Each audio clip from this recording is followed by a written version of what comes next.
Profesor James D. Frankel mengisahkan tentang perjalanannya mendapatkan hidayah. Profesor mata kuliah perbandingan agama di University of Hawaii. Lahir di New York, Amerika Serikat pada 1969. Sejak kecil, James dibesarkan dalam keluarga Yahudi yang sekuler.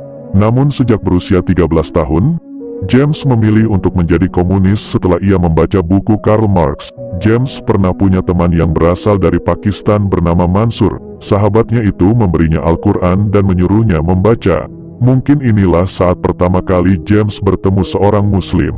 "Aku tidak ingin kau masuk neraka," kenang James menirukan ucapan Mansur. Tentu saja, saat itu James tidak percaya sama sekali tentang neraka. Namun, ia menghormati Mansur dengan mengambil Al-Quran itu dan menyimpannya di rak buku di rumahnya. Beberapa tahun kemudian, James kuliah di Washington. Dia juga mulai meninggalkan pikiran komunisnya dan mempertanyakan tentang makna hidup yang menghantuinya sejak kecil. James sering bertanya dalam hati, untuk apa manusia dilahirkan, kemana setelah mati dan mengapa manusia menderita. Suatu hari ia mendapat kabar neneknya meninggal dunia. James sangat sedih dan dia pun terbang ke New York untuk menghadiri pemakamannya. Saat itulah James punya kesempatan bertanya tentang makna hidup pada seorang rabi. Namun dia tidak mendapat jawaban sama sekali. James mulai mencari Tuhan dan jawaban dari semua pertanyaan yang menghantuinya sejak kecil. Ia kemudian kembali ke New York sebelum semester baru dimulai. Suatu hari, James berjalan-jalan di Times Square yang sangat berbeda dari saat ini. Saat itu, di sana Anda bisa menemukan banyak pengkhotbah dari berbagai macam aliran agama, kata James.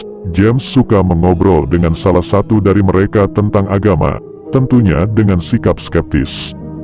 Dia melihat ada sekelompok pria kulit hitam yang memakai jubah sedang berdoa. James pun menghampiri mereka untuk bertanya tentang ritual yang sedang dilakukan. Namun salah seorang dari mereka mengatakan James tidak boleh bergabung karena dia adalah setan. Menurut pengkhotbah kelompok itu, semua kulit putih adalah setan. Namun James berargumen jika memang dia setan, kenapa selalu ingin tahu tentang Tuhan? Sesampai di rumah, James teringat dengan Al-Quran yang diberikan sahabatnya, Mansur 6 tahun lalu. Dia segera membuka dan membaca Al-Quran tersebut. James tidak menemukan indikasi ayat yang menyatakan ia adalah setan atau orang kulit putih lain adalah setan.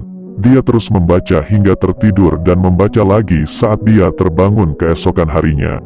Ternyata, Al-Quran memberikan jawaban atas semua pertanyaan yang menghantuinya sejak kecil. Al-Quran menjelaskan dengan sangat jelas tentang fakta penguasa alam semesta. James merasa seolah-olah penulis kitab tersebut berbicara langsung kepadanya. "Saya belum pernah merasakan sesuatu seperti ini." Saya tanpa sadar menangis saat membacanya. Bulu kuduk saya kadang merinding dibuatnya. Saat itu saya benar-benar seperti sedang membaca tulisan Tuhan, kata James. Pada Januari tahun 1990, James bertemu dengan teman-teman SMA untuk reuni. Mereka berkumpul sambil membicarakan kegiatan masing-masing. Kemudian, seorang teman bertanya pada James tentang keyakinannya. James menjawab bahwa dia sekarang telah percaya Tuhan. Selama ini, teman-teman James tahu bahwa dia adalah seorang komunis. Teman James itu kemudian menanyakan Tuhan yang mana. James menjawab hanya ada satu Tuhan di dunia ini. James menjelaskan bahwa di dalam Al-Quran yang dipelajarinya disebutkan bahwa tidak ada yang patut disembah kecuali Allah dan Muhammad adalah Rasul-Nya. Mendengar penuturan tersebut, Mansur langsung memberitahu bahwa James telah menjadi Muslim. Awalnya James tertawa karena dia menganggap Mansurlah yang Muslim sedangkan dia hanya orang yang percaya pada satu Tuhan. Namun James diberitahu jika sudah mengakui tidak ada yang patut disembah kecuali Allah dan Muhammad adalah Rasul-Nya berarti dia Muslim. James pun kaget. Selama 6 atau 8 bulan pertama kehidupannya sebagai seorang Muslim yang baru, dia melakukan semuanya dengan hanya berbekal panduan Al-Quran dan buku-buku yang diberikan Mansur.